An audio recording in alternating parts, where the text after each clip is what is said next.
السلام علیکم ورحمۃ اللہ تعالی وبرکاتہ۔ الحمد للہ رب العالمین والعاقبۃ للمتقین والصلاة والسلام علی سید الانبیاء والمرسلین وعلى آلہ واصحابہ اجمعین، اما بعد فاعوذ باللہ من الشیطان الرجیم، بسم اللہ الرحمن الرحیم۔ قل بفضل اللہ وبرحمتہ فبذلک فلیفرحوا هو خیر مما یجمعون۔ صدق اللہ مولانا العظیم وصدق رسولہ النبی الامین المتین الکریم، ونحن على ذلك لمن الشاهدین والشاکرین والذاکرین والحامدین، والحمد للہ رب العالمین۔ آئیے ہم اور آپ اپنے پیارے دستور کے مطابق سب سے پہلے حضور سرور کائنات، فخر موجودات، باعث تخلیق کائنات، احمد مجتبی محمد مصطفیٰ صلی اللہ علیہ وسلم کی بارگاہ بے کس پناہ میں درود و سلام کا ہدیہ پیش کریں اور پڑھیں اللہم صلی علی سیدنا و مولانا محمد معدن الجود والکرم وآلہ الکرام وابنہ الکریم وبارک وسلم، صلاۃ و سلام علیک یا رسول اللہ صلی اللہ تعالی علیہ وسلم۔ عزیزان ملت اسلامیہ، کل کے بیان میں آپ نے سماعت کیا کہ اللہ کے رسول صلی اللہ علیہ وسلم دنیا میں تشریف لائے تو کیسی کیسی برکتوں کا ظہور ہوا اور کیسے کیسے عجیب و غریب واقعات پیش آئے، تعجب خیز واقعات پیش آئے۔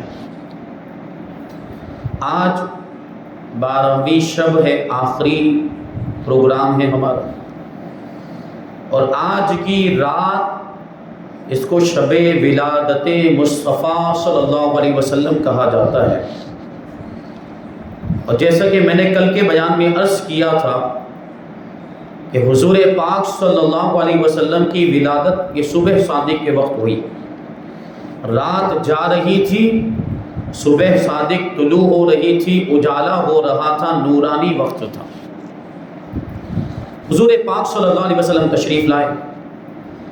اس موقع پر دنیا بھر میں عاشقان مصطفیٰ صلی اللہ علیہ وسلم عید میلاد مناتے ہیں، اور یقیناً یہ خوشی کا موقع ہے، کیونکہ اس وقت اللہ کے رسول صلی اللہ علیہ وسلم تشریف لائے جو اللہ تبارک و تعالیٰ کی سب سے بڑی نعمت عظمیٰ، اور حضور پاک صلی اللہ علیہ وسلم کی ولادت کی جو نعمت ہے اس کا شکر ادا کرنا ہر ایمان والے پر لازم ہے، ہر مسلمان پر ضروری ہے کہ وہ اس نعمت کا شکر ادا کرے۔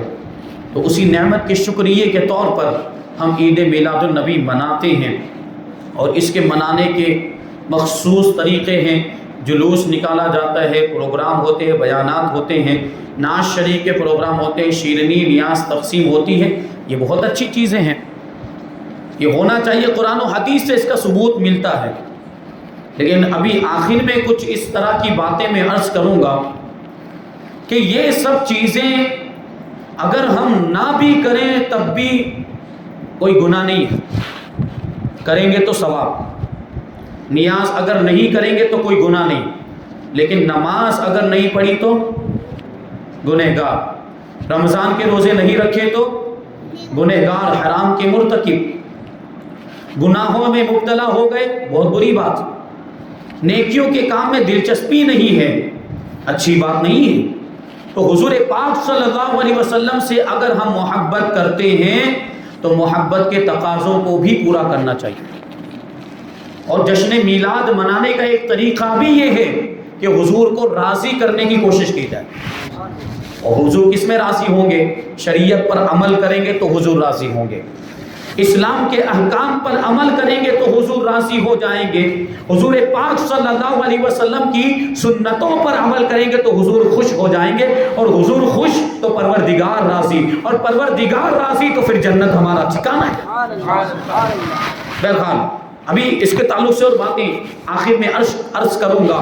تو میلاد ہم مناتے ہیں، تو میلاد کا ثبوت کہاں سے ہے؟ سب سے پہلے تو یہ بات ہم دیکھیں کہ میلاد کا مطلب کیا ہوتا ہے. تو لفظ میلاد یہ واو لام اور دال سے بنا ہے.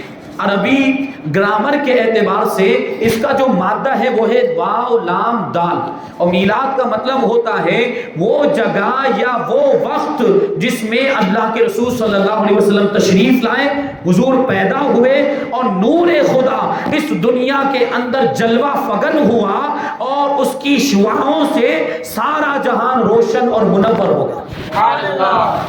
اور حضور پاک صلی اللہ علیہ وسلم پیدا ہوئے تو کیسی روشنی پھیلی تھی، اس کا بیان کل کے بیان میں آ چکا، وہ ساری باتیں آ چکی. تو یہ ہے میلاد. اور پھر ایک چیز ہے محفل میلاد. محفل میلاد کا کیا مطلب ہوتا ہے؟ محفل میلاد کا مطلب ہوتا ہے کہ ہم حضور پاک صلی اللہ علیہ وسلم کی ولادت کا ذکر کرتے ہیں. وہ محفل جس محفل میں حضور کی سیرت بیان کی جاتی ہے، حضور کے معجزات بیان کیے جاتے ہیں، حضور کے اوصاف بیان کیے جاتے ہیں، حضور کی خوبیاں بیان کی جاتی ہے، حضور کی نعتیں پڑھی جاتی ہیں، حضور کی شان، حضور کا مقام و مرتبہ، حضور کے خاندان کا تذکرہ ہوتا ہے. یہی تو محفل میلاد ہوتی، اور اسی کا نام ہے میلاد کی محفل. اب آپ بتائیے اس میں کیا خرابی؟ اس میں کون سی ایسی بات ہے جو قرآن و حدیث کے خلاف؟ کوئی بھی ایسی بات نہیں ہے جو شریعت کے خلاف ہے. ہاں جو خرافات کرتا ہو تو ہم اس سے برات کا اظہار کرتے ہیں، لیکن جو علماء نے محفل میلاد منانے کا طریقہ بتایا ہے وہ یہی ہے کہ حضور کا ذکر کیا جاتا ہے، حضور کی ولادت کے واقعات بیان کیے جاتے، حضور کی نعتیں پڑھی جاتی ہیں، حضور کے اوصاف و کمالات کو بیان کیا جاتا ہے.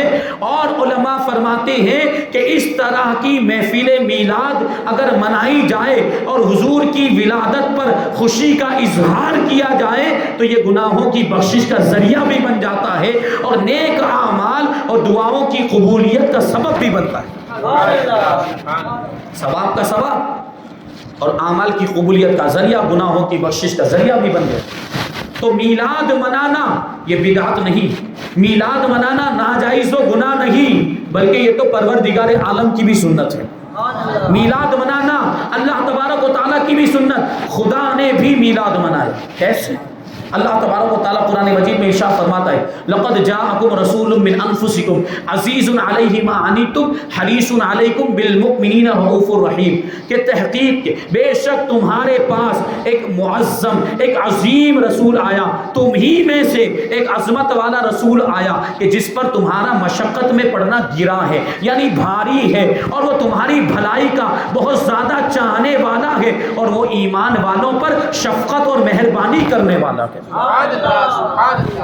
اب غور کریں تو آپ کو بات سمجھ میں آئے گی. میں نے کیا کہا کہ میلاد میں کیا کیا ہوتا ہے؟ حضور کی آمد کا ذکر ہوتا ہے، حضور کے نسب کو بیان کیا جاتا ہے، حضور کے خاندان کو بیان کیا جاتا ہے، حضور کے اوصاف بیان کیے جاتے ہیں. دیکھیے اللہ تعالیٰ کیا ارشاد فرماتا ہے؟ اللہ تعالیٰ ارشاد فرماتا ہے کہ تمہاری جانب آیا، تمہارے پاس آیا ایک عظمت والا رسول. یہ حضور کی آمد کا ذکر ہے کہ نہیں؟ حضور کی تشریف آوری کا ذکر ہوا. پھر حضور پاک صلی اللہ علیہ وسلم کے خاندان کا بھی ذکر ہے کہ من انفسکم کو ایک قرات کے مطابق انفسکم کو پڑھا گیا، یعنی فا کے فتحہ کے ساتھ پڑھا گیا، فا پر زبر کے ساتھ انفسکم پڑھا گیا ہے. اور انفسکم کا معنی ہوتا ہے بہترین لوگ، یعنی تمہارے پاس رسول آیا وہ تمہاری بہترین جماعت میں سے آیا، یعنی اس کا جو خاندان ہے وہ بہترین لوگوں کا خاندان ہے. حضور کے خاندان کا بھی ذکر ہے. سبحان اللہ سبحان اللہ. اور پھر آگے حریص علیکم عزیز علیہ ما عنتم حریص علیکم بالمؤمنین رؤوف الرحیم. یہ حضور کی خوبیاں بیان کی جا رہی، یہ حضور کے اوصاف بیان کیے جا رہے. یہی سب تو میلاد میں بھی تو ہوتا ہے. اس کا مطلب کیا ہوا کہ اللہ تبارک و تعالیٰ بھی اپنے حبیب کا میلاد منا رہا ہے. میلاد منانا اللہ تعالیٰ کی سنت، اور بھی بہت ساری آیتیں اللہ تعالیٰ ارشاد فرماتا ہے لقد من اللہ علی المؤمنین اذ بعث فیہم رسولا من انفسہم، کہ اللہ تبارک و تعالیٰ نے ایمان والوں پر احسان کیا کہ انہی میں سے ایک عظمت والے رسول کو بھیجا۔ حضور کے بھیجنے کی بات اور حضور کے دنیا میں تشریف لانے کی بات، یہی تو میلاد ہے۔ اللہ تبارک و تعالیٰ نے بھی میلاد منائے۔ ایک آیت کریمہ ہے الذین بدلوا نعمت اللہ کفرا، کہ وہ لوگ جنہوں نے اللہ تعالیٰ کی نعمت کو کفر سے بدل دیا۔ تو حضرت عبداللہ ابن عباس فرماتے کہ یہاں پر یہ جو تبدیل کرنے والے، اللہ کی نعمت کو کفر سے بدلنے والے، یہ کفار قریش مراد ہیں۔ اور حضرت عمرو بن دینار فرماتے کہ اللہ کی نعمت سے مراد حضور پاک صلی اللہ علیہ وسلم کی ذات، یعنی اللہ تبارک، حضور پاک صلی اللہ علیہ وسلم اللہ تبارک و تعالیٰ کی نعمت، اور نعمت کیسی کہ سب سے بڑی نعمت، کہ اس سے بڑی کوئی نعمت ہو ہی نہیں سکتی، کیونکہ یہ ساری کائنات آپ مسلسل بیانات سنتے آ رہے ہیں کہ یہ پوری کائنات حضور کے صدقے میں وجود میں آئی۔ اگر حضور نہ ہوتے تو یہ کائنات بھی نہ ہوتی اور کوئی مخلوق نہ ہوتی، نہ چرند پرند ہوتے، نہ سورج و چاند ہوتے، نہ یہ ستارے ہوتے، نہ یہ جنت ہوتی، نہ یہ جہنم ہوتی، نہ یہ آسمان ہوتا، نہ فرشتے ہوتے، نہ جنات ہوتے، نہ انسان ہوتے، نہ کوئی بھی مخلوق ہوتی۔ حضور کے صدقے میں اللہ تبارک و تعالیٰ نے ساری چیزوں کو پیدا کیا، حضور کے نور سے اللہ تبارک و تعالیٰ نے ساری کائنات کو پیدا کیا۔ بار بار امام کا شعر یاد آتا ہے کہ وہ جو نہ تھے تو کچھ نہ تھا، وہ جو نہ ہو تو کچھ نہ ہو، جان ہے وہ جہان کی، جان ہے تو جہان کے۔ رسالت یا رسول اللہ، رسالت جشن عید میلاد النبی، جشن عید میلاد النبی، حضور اشرف الفقہا، کلام اعلیٰ حضرت، اذان اعلیٰ حضرت۔ تو پتہ کیا چلا کہ میلاد منانا یہ پروردگار کی بھی سنت، شرک و بدعت نہیں، ناجائز و گناہ نہیں۔ اور آگے چلے، میلاد منانا ہمارے آقا کی بھی سنت ہے۔ حضور نے خود اپنا میلاد منایا کہ ایک مرتبہ کیا ہوا، اللہ کے رسول صلی اللہ علیہ وسلم کے نسب کے بارے میں، آپ کے مبارک خاندان کے بارے میں کسی نے طعنا کیا، کسی نے طنز کیا، یعنی گستاخی کی۔ اللہ کے رسول صلی اللہ علیہ وسلم کو جلال آ گیا۔ روایتوں میں آیا، ترمذی شریف کے اندر یہ روایت موجود اور مشکات شریف میں بھی اس کو نقل کیا گیا۔ فرماتے ہیں فقام النبی صلی اللہ علیہ وسلم علی المنبر فقال من انا، یعنی رسول پاک صلی اللہ علیہ وسلم منبر پر تشریف فرما ہوئے اور جلال کے عالم میں حضور پاک صلی اللہ علیہ وسلم نے ارشاد فرمایا کہ میں کون ہوں؟ فقالوا انت رسول اللہ صلی اللہ علیہ وسلم۔ تو صحابہ کرام نے عرض کیا، دیکھیں صحابہ کرام کے ادب کا تقاضا، حضور نے پوچھا میں کون ہوں؟ صحابہ کرام جواب دیتے ہیں اللہ کے رسول ہیں، آپ اللہ کے رسول ہیں۔ تو اللہ کے نبی صلی اللہ علیہ وسلم نے ارشاد فرمایا انا محمد بن عبداللہ بن عبد المطلب، کہ میں عبد المطلب کے بیٹے عبداللہ کا بیٹا محمد ہوں۔ یعنی حضور نے اپنا نسب بتایا کہ میرے والد عبداللہ ہیں اور میرے دادا عبد المطلب ہیں۔ پھر آگے حضور پاک صلی اللہ علیہ وسلم ارشاد فرماتے ہیں ان اللہ خلق الخلق فجعلنی فی خیرہم، کہ اللہ تبارک و تعالیٰ نے مخلوق کو پیدا کیا اور مجھے سب سے بہترین مخلوق بنایا۔ ثم جعلہم فرقتین، پھر مخلوقات کو اللہ تبارک و تعالیٰ نے دو گروہ میں تقسیم کر دیا۔ فجعلنی فی خیرہم فرقتن، اور اللہ تبارک و تعالیٰ نے سب سے بہترین گروہ میں مجھے رکھا۔ پھر اللہ کے رسول صلی اللہ علیہ وسلم آگے ارشاد فرماتے ہیں ثم جعلہم قبائل، پھر اللہ تبارک و تعالیٰ نے لوگوں کو مختلف قبیلوں میں تقسیم کر دیا۔ فجعلنی فی خیرہم قبیلۃ، اور اللہ تبارک و تعالیٰ نے مجھے سب سے بہترین قبیلے میں رکھا۔ آگے ارشاد فرماتے ثم جعلہم بیوتا، پھر اللہ تبارک و تعالیٰ نے ان کو مختلف گھرانوں میں تبدیل کر دیا۔ اللہ کے رسول آگے ارشاد فرماتے ہیں فانا، اللہ کے رسول صلی اللہ علیہ وسلم ارشاد فرماتے ہیں فانا خیرہم نفسا وخیرہم بیتا، تو میں اپنی ذات کے اعتبار سے اور اپنے گھرانے کے اعتبار سے ساری مخلوقات میں سب سے بہترین ہوں۔ حضور نے اپنے اوصاف خود بیان کر فرمائے. اور ہوا کیا تھا؟ حضور کے نسب پر طعنہ کیا گیا تھا، حضور کے خاندان پر انگلیاں اٹھائی جا رہی تھی، تو حضور نے اپنے نسب کو بیان کیا، حضور نے اپنی شان بیان کی، حضور نے اپنا مقام و مرتبہ بیان کیا، حضور نے اپنا خاندان بیان کیا. اب بتائیے میلاد شریف میں ہوتا کیا ہے؟ حضور کے مقام و مرتبے کو تو بیان کیا جاتا ہے، حضور کے نسب کو بیان کیا جاتا ہے، نسب کی شرافت کو بیان کیا جاتا ہے. ابھی آپ نے 4 دن کے بیان میں سنا کہ حضور پاک صلی اللہ علیہ وسلم کا نور اللہ تبارک و تعالیٰ نے کیسے پاکیزہ پشتوں سے پاکیزہ رحموں کی طرف منتقل فرمایا، کیسے کیسے پاکیزہ اور مقدس حضور پاک صلی اللہ علیہ وسلم کے آبا و اجداد اور آپ کی مقدس مائیں، سارا تذکرہ اور سارے بیانات آپ نے سنے. یہ حضور پاک صلی اللہ علیہ وسلم کا مبارک خاندان اور یہ حضور کا مبارک نسب ہے کہ اللہ تبارک و تعالیٰ نے اس خاندان کو اور اس نسب کو ساری گندگیوں سے، ساری برائیوں سے اور کفر و شرک سے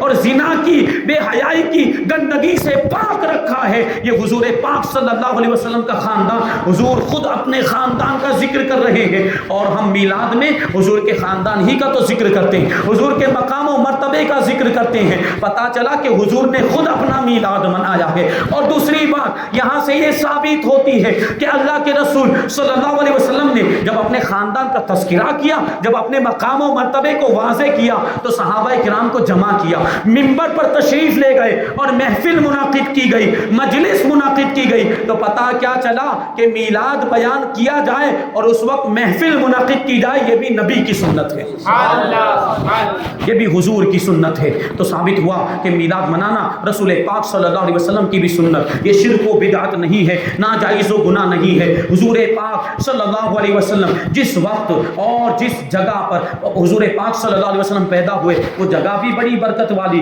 اور وہ وقت بھی بڑا برکت والا. حضور جب دنیا میں تشریف لائے تو کائنات کا ذرہ ذرہ خوشیاں منا رہا تھا، اور صرف زمین والے نہیں بلکہ ملائے اعلیٰ کے مکین یعنی فرشتے بھی خوشیاں منا رہے تھے، آپس میں ایک دوسرے کو مبارکبادیاں دے رہے تھے اور درود و سلام کے ہدیے حضور کی بارگاہ میں پیش کر رہے تھے. صرف ایک مردود تھا، شیطان، جو اس وقت ناخوش تھا، ابلیس ملعون ہی ایک وہ شخص تھا جو اس وقت ناخوش تھا اور وہ ناراض تھا، بڑا چلا رہا تھا، واویلا کر رہا تھا، چیخ رہا تھا اور اپنا منہ چھپا رہا تھا، پہاڑیوں میں بھاگ جاتا تھا اور گھاٹیوں میں جا کر اپنا چہرہ چھپا رہا تھا اور اپنے چیلوں سے کہہ رہا تھا کہ آج وہ تشریف لائے، آج ان کی آمد ہو گئی کہ جن کے آنے کی وجہ سے اب کفر و شرک کے دروازے بند ہو جائیں گے. اب وہ تشریف لے آئے، وہ تشریف لے آئے کہ ان کی آمد کی وجہ سے ظلم و ستم کا خاتمہ ہو جائے گا. محمد الرسول اللہ آ گئے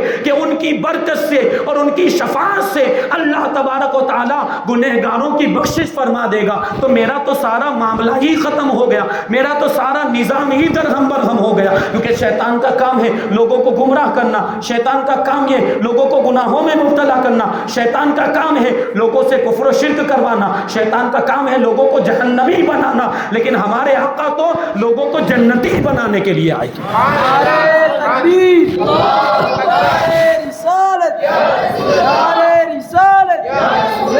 عید میلاد النبی، خلیفہ حضور اشرف الفقہا سلیم مصباح صاحب قبلہ. شیطان مردود حضور کی ولادت کے وقت رویا تھا. حضرت علامہ ابو القاسم سہیلی فرماتے ہیں کہ ان ابلیس لعنہ اللہ لہو 4 رنات، کہ شیطان مردود ملعون 4 مرتبہ چیخ چیخ کر رویا اور اس نے واویلا کیا. فرماتے ہیں کہ حینا لعینا، کہ پہلی مرتبہ اس وقت وہ چلا چلا کر رویا تھا اور اس نے واویلا کیا جب وہ ملعون ہو گیا، جب اس کو لعنتی قرار دے دیا گیا. یعنی کیا ہوا؟ حضرت آدم علیہ السلام کو سجدہ کرنے کا حکم دیا تو اس نے سجدہ نہیں کیا تھا، اس نے تکبر کیا تھا اور اللہ کے حکم کی خلاف ورزی کی، اللہ کی ذات پر اعتراض کیا، کافروں میں سے ہو گیا اور ہمیشہ کے لیے لعنتی اور ملعون ہو گیا. تو جس وقت اس پر یہ لعنت برسی اس وقت یہ چلا چلا کر رویا تھا. یہ پہلا موقع تھا. اور دوسرا موقع فرماتے حین اہبط، جب اس کو بلندی سے پستی کی طرف گرا دیا گیا تو اس وقت وہ چلایا تھا اور رویا تھا. اور تیسری مرتبہ کب وہ چلایا تھا؟ فرماتے ہیں حین ولد رسول اللہ صلی اللہ علیہ وسلم، جب اللہ کے رسول صلی اللہ علیہ وسلم دنیا میں تشریف لائے تو شیطان نے واویلا کیا تھا، چلا چلا کر رویا تھا. اور چوتھی مرتبہ کیا فرماتے ہیں؟ حین انزلت فاتحۃ الکتاب، جب سورہ فاتحہ نازل ہوئی تب بھی وہ واویلا کر کے رویا تھا اور چلا چلا کر رویا تھا. تو یہ شیطان مردود ہے جو حضور کی ولادت پر بڑا ہی ناخوش ہوا تھا اور چلا چلا کر رویا تھا اور اس نے واویلا کیا تھا. وہ بڑا ہی مشہور شعر ہے جو ہم پڑھا کرتے ہیں اور ایمان کو تازگی بخشنے والا شعر، عشق والا شعر. شاعر کہتا ہے نثار تیری چہل پہل پر ہزاروں عیدیں ربیع الاول، نثار تیری چہل پہل پر ہزاروں عیدیں ربیع الاول، سوائے ابلیس کے جہاں میں سبھی تو خوشیاں منا رہے. الحمدللہ ہم خوشیاں منانے والوں میں جو خوشیاں نہیں منا رہے ہیں. جب میلاد کا وقت آتا ہے تو جن کے چہرے کا رنگ اڑ جاتا ہے اور نحوست چھا جاتی ہے ان کو خود اپنا محاسبہ کرنا چاہیے، خود اپنے بارے میں غور کرنا چاہیے کہ وہ کس کے زمرے میں ہے. حضور کی ولادت کے وقت ناخوش کون ہوا تھا؟ شیطان. تو یہ بھی شیطان کے نقش قدم پر ہے. معاذ اللہ ہمارے مخالفین حضور پاک صلی اللہ علیہ وسلم کی تعظیم کی باتیں ان کو ہضم نہیں ہوتی. جب بھی حضور کی تعظیم کی جائے یا حضور کی عزت بیان کرنے کا، حضور کے مقام و مرتبے کو بیان کرنے کا موقع آتا ہے تو شرک و بدعت کے فتوے لگانے لگ جاتے ہیں. پتہ نہیں ان کو حضور کی تعظیم سے کیا پریشانی. ارے عاشق اپنے معشوق کے کتنے اوصاف بیان کرتا ہے، اپنے محبوب کی کتنی خوبیاں بیان کرتا ہے. ہم اپنے آقا کی خوبیاں بیان کریں تو کیا برا ہو گیا، بلکہ یہ تو ایسے محبوب ہیں کہ ان کی تعریف کرنے والا، حضور پاک صلی اللہ علیہ وسلم کی عزت کو بیان کرنے والا، حضور کی ناموس پر پہرا دینے والا، اللہ تبارک و تعالیٰ اس کے مرتبے کو بڑھا دیا کرتا ہے. جو حضور کا مرتبہ بیان کرے اللہ تعالیٰ اس کے مرتبے بلند کر دیا کرتا ہے. یہ ہمارے آقا کی شان. تو شیطان مردود رویا تھا. حضرت شیخ احمد ابن زینی دہلان سیرت نبویہ میں فرماتے ہیں عن اکرمۃ ان ابلیس اذا ولد رسول اللہ صلی اللہ علیہ وسلم ورأى تساقط النجوم قال لجنوده قد ولد الليلة ولد يفسد امرنا. حضرت اکرمہ رضی اللہ تعالیٰ عنہ سے روایت، وہ کہتے ہیں کہ اللہ کے رسول صلی اللہ علیہ وسلم جب پیدا ہوئے اور ابلیس نے، شیطان نے آسمان سے ستاروں کو نیچے آتے ہوئے دیکھا، کیونکہ حضور کی ولادت کے وقت اللہ تبارک و تعالیٰ نے ستاروں کے ذریعے روشنی کا انتظام فرمایا.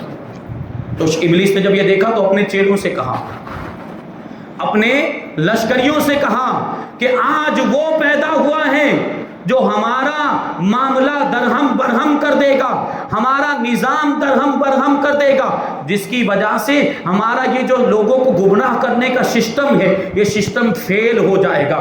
تو کہتے ہیں روایت میں آیا تو اس کے لشکریوں نے، شیطان کے چیلوں نے اس سے کہا کہ لو ذہبت فخبرتہ، کہ تو ان کے پاس جاتا کیوں نہیں، اس بچے کے پاس جا کر اس کو جنون میں مبتلا کیوں نہیں کر دیتا. معاذ اللہ اس بچے کو پاگل بنا دے، اس بچے کو مجنون بنا دے تاکہ وہ اپنا کام ہی نہ کر سکے اور ہمارے سسٹم کو فیل نہ کر سکے، ہمارے کام میں رکاوٹ نہ بن سکے. تو روایت میں آیا، کہتے ہیں فلما دنا من رسول اللہ صلی اللہ علیہ وسلم بعث اللہ جبریل فرکضہ برجلہ رکضۃ وقع بعدن.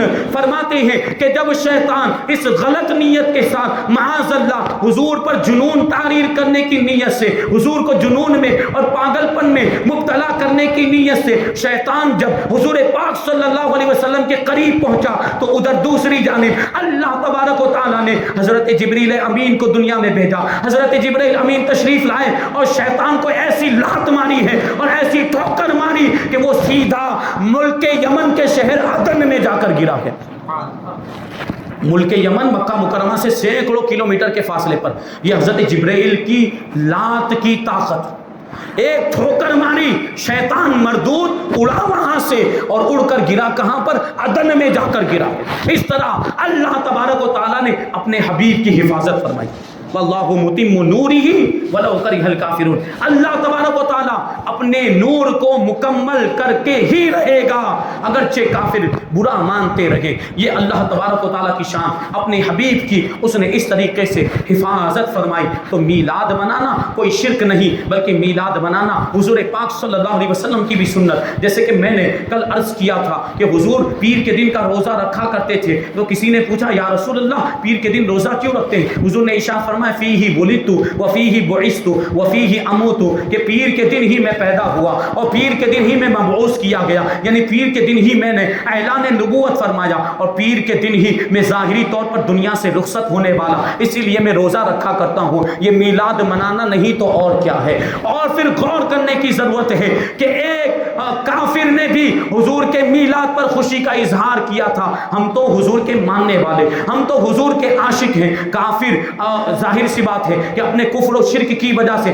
جہنم میں جائے گا، لیکن حضور کی میلاد پر خوشی منانے کے صدقے میں جہنم میں رہتے ہوئے اس کو راحت دی جاتی ہے اور اس کے عذاب میں تخفیف ہو جاتی. کس کی بات چل رہی؟ ابو لہب کی بات چل رہی ہے. ابو لہب حضور کا چچا. بخاری شریف جلد دوم کے اندر حدیثیں مانگتے ہیں نا، یہ حدیث بخاری شریف کے اندر موجود باب ہے، چیپٹر امہاتکم اللاتی ارضعنکم. واقعہ یوں ہے کہ جب اللہ کے رسول صلی اللہ علیہ وسلم پیدا ہوئے تو اس وقت حضرت بی بی آمنہ رضی اللہ تعالیٰ عنہ کے مکان میں ابو لہب کی لونڈی حضرت سویبہ رضی اللہ تعالیٰ عنہ جو بعد میں مسلمان ہو گئی وہ بھی اس وقت موجود تھی. اور جب حضور پاک صلی اللہ علیہ وسلم دنیا میں تشریف لائے تو یہ سویبہ باندھی، یہ لونڈی دوڑتی ہوئی اپنے آقا ابو لہب کے پاس گئی اور جانے کے بعد اس کو خوشخبری سنائی اور کہنے لگی کہ آپ کے مرحوم بھائی عبداللہ کے یہاں لخت جگر اور نور نظر پیدا ہوا. تو ابو لہب بہت زیادہ خوش ہوا اور اتنا زیادہ خوش ہوا کہ اس نے سویبہ باندھی سے کہا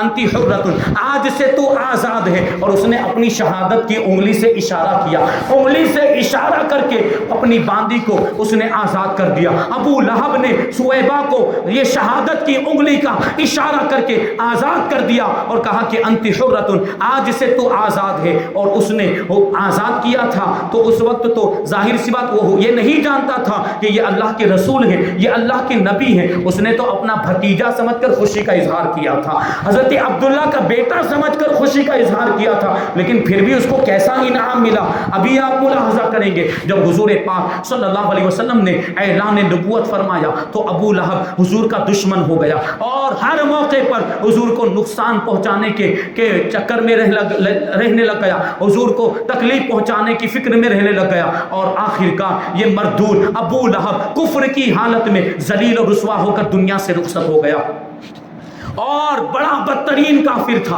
اس کے مرنے کے بعد حضرت عباس، یہ حضور کے دوسرے چچا جو ایمان لے آئے تھے، حضرت عباس رضی اللہ تعالیٰ عنہ نے ابو لہب کو خواب میں دیکھا کہ بڑی ہی ہولناک سزا میں مبتلا ہے اور بڑی بری حالت ہے، بہت زیادہ بری حالت میں ہے. تو حضرت عباس نے کہا اے میرے دنیاوی رشتے کے بھائی، تیرا حال کیا ہے؟ مرنے کے بعد تیرے ساتھ کیا معاملہ ہوا؟ تو ابو لہب نے جواب دیا کہ جب سے میں تم لوگوں سے جدا ہوا میں نے کوئی بھلائی نہیں دیکھی، جب سے تم لوگوں سے جدا ہوا عذاب میں مبتلا ہوں، سزا میں مبتلا ہوں. اور جب جہنم کی آگ میں بہت زیادہ پیاس لگتی ہے تو اس انگلی کو چوس لیتا ہوں. یہ وہی انگلی ہے کہ جب محمد صلی اللہ علیہ وسلم پیدا ہوئے تھے تو حضور کی پیدائش پر خوشی کا اظہار کرتے ہوئے اسی انگلی کے اشارے سے میں نے اپنی باندھی سویبہ کو آزاد کر دیا تھا. اسی خوشی کا اظہار کرنے کی برکت سے اللہ تبارک و تعالیٰ اس انگلی سے مجھے راحت پہنچاتا ہے، اس انگلی سے مجھے سکون پہنچاتا ہے. جب اس انگلی کو چوس لیتا ہوں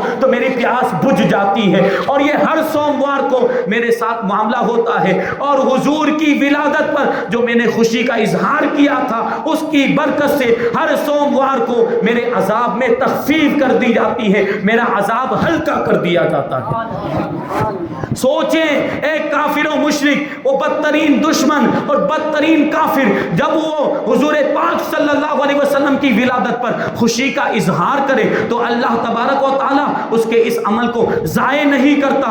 اگرچہ وہ جہنمی ہے، اپنے کفر و شرک کی وجہ سے وہ جہنم میں گیا ہے، لیکن جہنم میں حضور کی ولادت پر خوشی منانے کے بدلے معاملے میں اس کو راحت مل رہی ہے، اس کو سکون مل رہا ہے، اور غور کرنے کی ضرورت ہے کہ اس نے خوشی منائی تھی اپنا بھتیجا سمجھ کر، اس نے خوشی منائی تھی محمد ابن عبداللہ سمجھ کر، لیکن ہم خوشی مناتے ہیں محمد الرسول اللہ سمجھ کر۔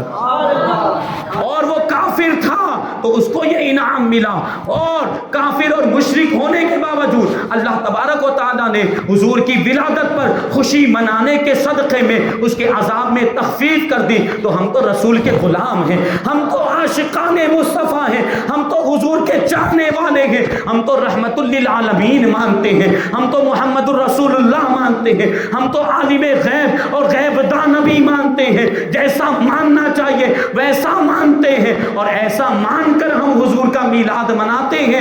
تو سوچئے اللہ تبارک و تعالی ہمیں کتنی نعمتیں عطا فرمائے گا اور کیسے کیسے انعام اور اکرام سے نوازے گا۔ نعرہ تکبیر، اللہ اکبر، نعرہ رسالت، یا رسول اللہ، عید میلاد النبی زندہ آباد، مفتی سلیم مصباحی صاحب قبلہ زندہ آباد، جشن عید میلاد النبی زندہ آباد۔ ابو لہب کو یہ انعام ملا جو دشمن تھا، ہم تو حضور کے عاشق، ہم تو حضور کے چاہنے والے، ہم کیسے محروم ہو سکتے ہیں؟ وہ فارسی کے شاعر نے بڑی اچھی بات کہی تھی کہ دوستارا کجا کنی محروم، دوستارا کجا کنی محروم، تو کے بعد دشمنا نظر داری، کہ تو دوستوں کو کب محروم کرے گا؟ تو دوستوں کو کیسے محروم کر سکتا ہے کہ جبکہ تو دشمنوں پر بھی نگاہ کرم فرماتا ہے، کہ دشمنوں کو انعام مل رہا ہے، تو جو دوست ہیں، جو حضور کے چاہنے والے، جو حضور کے عاشق ہیں، وہ کب محروم رہ سکتے ہیں؟ یہ میلاد منانے کا صدقہ اور یہ میلاد منانے کی برکتیں ہیں۔ اور سنتے چلیں، حضور پاک صلی اللہ علیہ وسلم کا میلاد صحابہ کرام نے بھی منایا۔ صحابہ کرام حضور پاک صلی اللہ علیہ وسلم کی شان میں قصیدے لکھتے تھے، حضور کی شان میں اشعار لکھتے تھے، اور اس میں حضور کی ولادت کا بھی ذکر ہوتا تھا، اور ولادت کا ذکر کرنا یہی تو میلاد ہے۔ آپ کو واقعہ یاد ہونا چاہیے کہ جب اللہ کے رسول صلی اللہ علیہ وسلم ہجرت کر کے مدینہ منورہ تشریف لائے، بنو سلمہ کے محلے سے ہوتے ہوئے اللہ کے رسول صلی اللہ علیہ وسلم مدینہ منورہ کے اندر داخل ہوئے، اور جب حضور مدینہ منورہ کے اندر داخل ہوئے، مدینے میں جشن کا ماحول تھا، لوگ خوشیاں منا رہے تھے کہ حضور تشریف لا رہے ہیں، اور بنو نجار کی بچیاں دف بجا بجا کر اور یہ اشعار پڑھ کے حضور کا استقبال کر رہی۔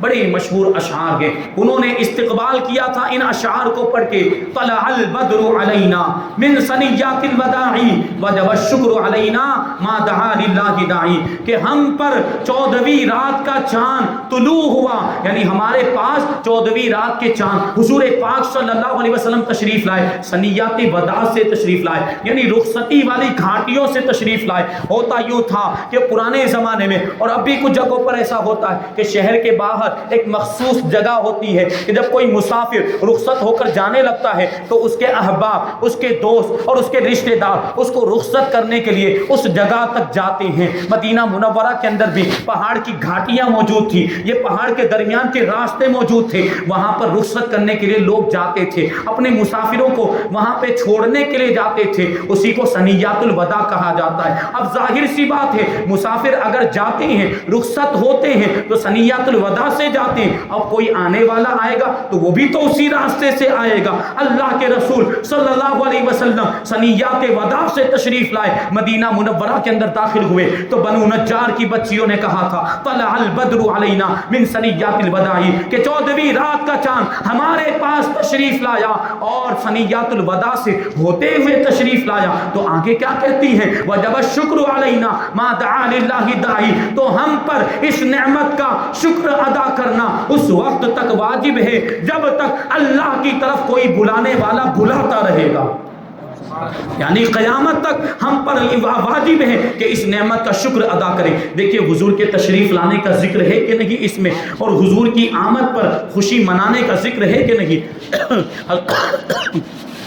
حضرت حسان بن ثابت رضی اللہ تعالیٰ عنہ بارگاہ رسالت کے شاعر، جب کفار حضور پاک صلی اللہ علیہ وسلم کی شان میں گستاخی کرتے تھے اور حضور کی معاذ اللہ مذمت میں اشعار لکھتے تھے، معاذ اللہ حضور کی برائی میں اشعار لکھتے تھے، تو حضرت حسان بن ثابت رضی اللہ تعالیٰ عنہ اشعار کی شکل میں ان کو جواب دیتے تھے۔ اور حضرت حسان بن ثابت کی شان دیکھیے، جو حضور کا مرتبہ بیان کرے، جو حضور کی عزت پر پہرا دے، اس کا مقام کتنا بلند ہو جاتا ہے۔ حضور پاک صلی اللہ علیہ وسلم مسجد نبوی میں حضرت حسان بن ثابت رضی اللہ تعالیٰ عنہ کے لیے ممبر بچھواتے تھے، اور حضرت حسان بن ثابت اس ممبر پر تشریف فرما ہوتے اور حضور کی شان میں اشعار پڑھتے تھے، نعتیں پڑھتے تھے۔ اللہ کے رسول صلی اللہ علیہ وسلم بسا اوقات ارشاد فرماتے، اے پروردگار حسان کی جبرائیل امین روح القدس کے ذریعے سے مدد فرما، اور بسا اوقات فرماتے تھے، اے پروردگار تو اس زبان کو سلامت رکھ جو زبان میری تعریف بیان کرتی ہے، جس زبان سے میری تعریف کے پھول جڑتے ہیں، اے پروردگار اس زبان کو سلامت رکھ۔ اور اس دعا کا اثر کیا ہوا؟ بیان کرنے والے بیان کرتے ہیں کہ حضرت حسان بن ثابت رضی اللہ تعالیٰ عنہ کی عمر 120 سال کی ہو گئی، لیکن ایک بھی دانت آپ کا ٹوٹا نہیں تھا، سارے کے سارے دانت حضرت حسان کے سلامت اور صحیح سالم تھے، ایک بھی دانت نہیں ٹوٹا۔ اب غور کرنے کی ضرورت کہ حضور پاک صلی اللہ علیہ وسلم نے حضرت حسان کی زبان کے لیے دعا کی تھی، دانتوں کے لیے دعا نہیں کی تھی۔ زبان تو سلامت، دانت بھی سلامت، کیونکہ دیکھیے مخرج ادا کرنے کے لیے، صحیح تلفظ ادا کرنے کے لیے اور الفاظ کو، حروف کو صحیح طور پر ادا کرنے کے لیے دانتوں کا اہم کردار ہوتا ہے۔ دانت اگر ٹوٹ جائیں تو مخرج صحیح طور پر ادا نہیں ہوگا، صحیح تلفظ نہیں ہو پائے گا۔ اللہ تبارک و تعالیٰ نے شاعر بارگاہ رسالت کو یہ مقام عطا فرمایا کہ ان کے دانت بھی سلامت رکھے کہ پوری عمر تک حضور کی شان بیان کرتے رہے، اور جب حضور کی شان بیان کر رہے ہوں، اشعار پڑھ رہے ہوں، تو تلفظ میں بھی کوئی کمی نہ ہو اور مخرج بھی صحیح طور پر ادا ہو۔ اس لیے اللہ تبارک و تعالیٰ نے حضرت حسان کے دانتوں کو بھی محفوظ کر دیا۔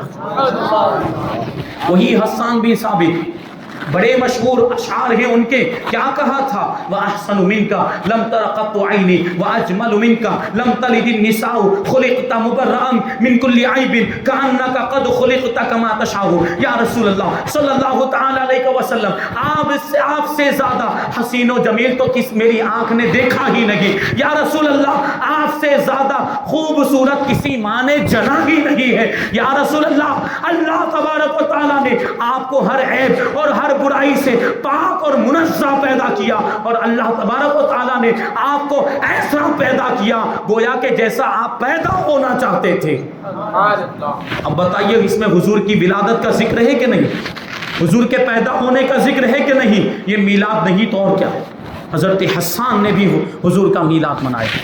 حضرت عباس حضور کے چچا، انہوں نے بھی ایک قصیدہ لکھا حضور کی شان میں، اور اس کے پیچھے کا واقعہ یہ ہے کہ جب اسلام عرب میں پھیل گیا، جزیرہ عرب کے اندر، اور اسلام کی عظمت کے سامنے عرب کے لوگ سرنگوں ہو گئے، پھر اسلام کی روشنی عجم کو بھی منور کرنے لگ گئی، یعنی اسلام عرب سے نکل کر دوسرے ممالک میں بھی پھیلنے لگ گیا۔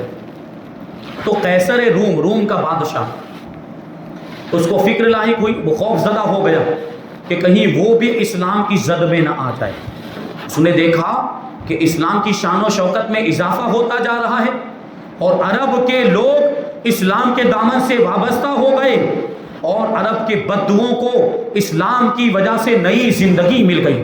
تو وہ خوف زدہ ہو گیا کہ مسلمانوں کی تعداد بڑھتی جا رہی ہے، تو کہیں میری سلطنت کو کوئی نقصان نہ پہنچ جائے۔ اور بادشاہوں کے معاملات آپ جانتے ہیں کہ اپنی حکومت اور بادشاہت کو بچانے کے لیے وہ کسی بھی حد تک جا سکتے ہیں۔ تو قیصر روم نے ایک لشکر تیار کیا، اور اس نے مسلمانوں پر حملہ کرنے کا اور مسلمانوں پر چڑھائی کرنے کا ارادہ کر لیا، اور اس کی اطلاع ادھر حضور پاک صلی اللہ علیہ وسلم کو بھی ہو گئی۔ تو اللہ کے رسول صلی اللہ علیہ وسلم نے بھی لشکر کو تیار کرنے کا حکم دیا، یہاں تک کہ 30,000 کا لشکر تیار ہو گیا۔ لیکن ادھر دوسری جانب سے یہ افواہ اڑ گئی کہ قیصر روم 1,00,000 کا لشکر جرار لے کر آ رہا ہے، اور اس لشکر کا معاملہ یہ ہے کہ جدید ہتھیار سے لیس ہے، اور ان کے پاس ایک دم آدھونک ہتھیار ہیں، اور عجیب و غریب اور بڑے ہی طاقتور ہتھیار لے کر وہ آ رہا ہے۔ یہ افواہ پھیل گئی۔ اللہ کے رسول صلی اللہ علیہ وسلم نے اسلامی لشکر کو حکم دیا، مجاہدین اسلام کو حکم دیا کہ مقابلہ کرنے کے لیے چلے۔ لشکر روانہ ہوا، سرحد پر پہنچے۔ سرحد پر پہنچے تو کیا دیکھتے ہیں کہ وہاں پر کوئی لشکر موجود ہی نہیں،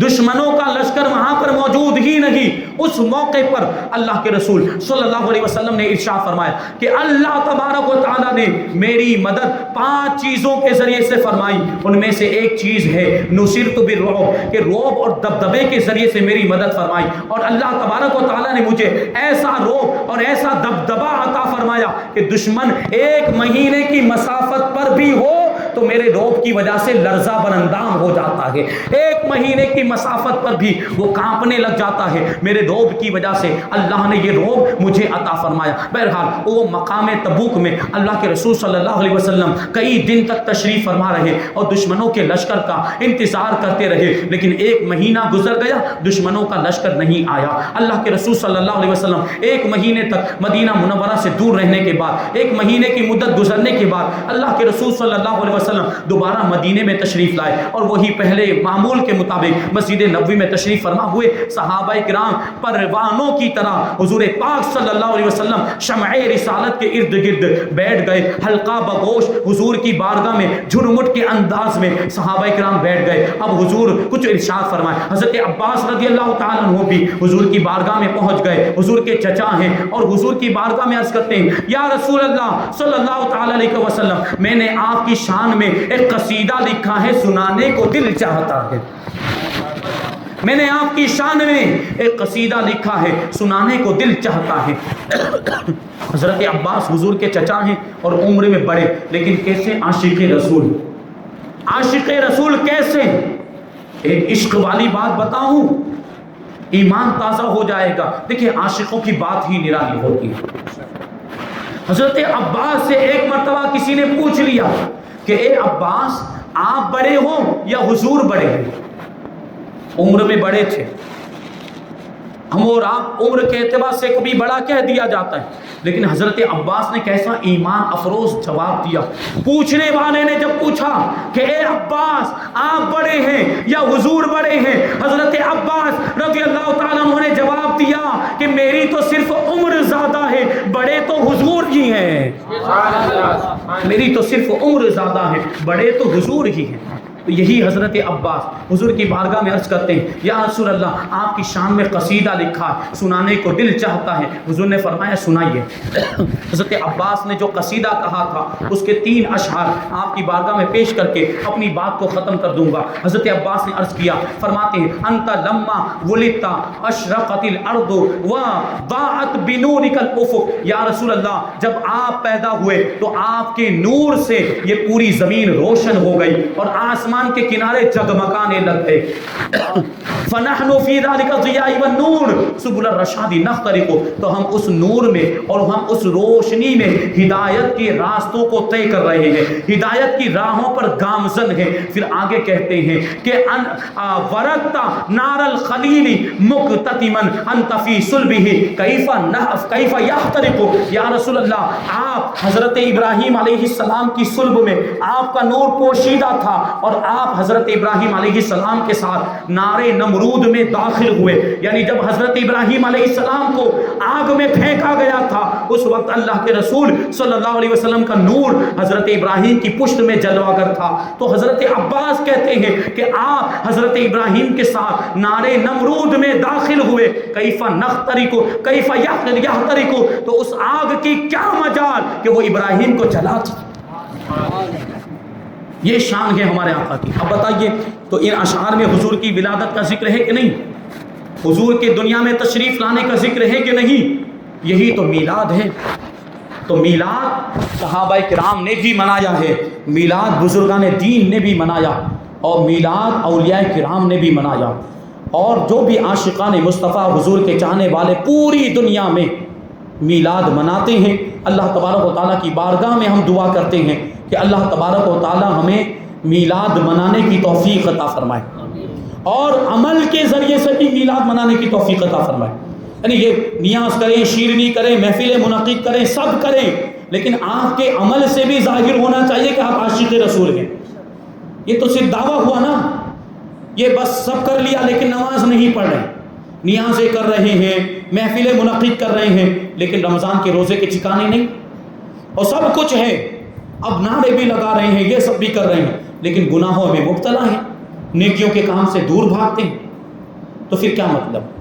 یعنی آپ جو دعویٰ کر رہے ہیں کہ ہم عاشق رسول ہیں، تو اس کا مطلب یہ دعویٰ جھوٹا ہے، کیونکہ جو دنیا کا قاعدہ ہے، دنیا کا اصول ہے کہ جو جس سے محبت کرتا ہے اس کی اطاعت کرتا ہے. دنیا میں اگر ایک انسان دوسرے انسان کو محبوب بنا لیتا ہے تو اس کو راضی کرنے کی کوشش کرتا ہے، اس کو خوش کرنے کی کوشش کرتا ہے. ہم کیسے عاشق رسول، ہم کیسے حضور کے چاہنے والے کہ حضور کو راضی کرنے کی کوشش ہی نہیں کرتے. حضور نے کیا ارشاد فرمایا؟ قرۃ عینی فی الصلاۃ، میری آنکھوں کی ٹھنڈک نماز میں ہے. ہم کیسے حضور کے عاشق کہ حضور کی نگاہوں کو ٹھنڈک بھی نہیں پہنچا سکتے. تو نمازیں پڑھیں گے انشاءاللہ، روزوں کی پابندی کریں گے، رمضان کے روزوں کی انشاءاللہ، اور گناہوں سے بچیں گے، جہاں تک ہو سکے گا نیکیوں کے کام کرتے رہیں گے، چہروں پر سنت رسول سجائیں، اور اسلامی لباس پہنے، نیک لوگوں کا لباس پہنے، اخلاق و کردار یہ اسلامی ہو جائے، اور ساری چیزیں آپ اس طرح آپ کا اخلاق و کردار ہو جانا چاہیے کہ آپ جا رہے ہو، راستے سے گزرے تو آپ کو دیکھنے والا دیکھ کر کہے کہ عاشق رسول جا رہا ہے، محمد الرسول اللہ کا چاہنے والا جا رہا ہے. یہ ہونا چاہیے ہمارا انداز. اللہ تبارک و تعالی حضور کی میلاد کے صدقے میں ہم سب کو احکام اسلام پر، شریعت مصطفیٰ پر اور سنت رسول اللہ پر عمل کرنے کی توفیق عطا فرمائے. وما علینا الا البلاغ. السلام علیکم.